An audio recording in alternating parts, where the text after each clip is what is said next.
Mheshimiwa Subira Mgalu, Mheshimiwa Saasisha Mafue, jiandae. Asante mwenyekiti kwa kunipa nafasi ya kuuliza swali dogo la nyongeza.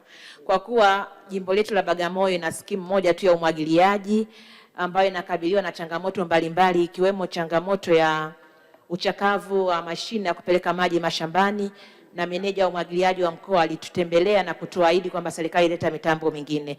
Je, serikali inatupa ahadi gani wasaidia wakulima katika skimu hii ya umwagiliaji ya Bagamoyo? Asante sana. Majibu, Mheshimiwa Waziri. Asante sana Mheshimiwa Mwenyekiti.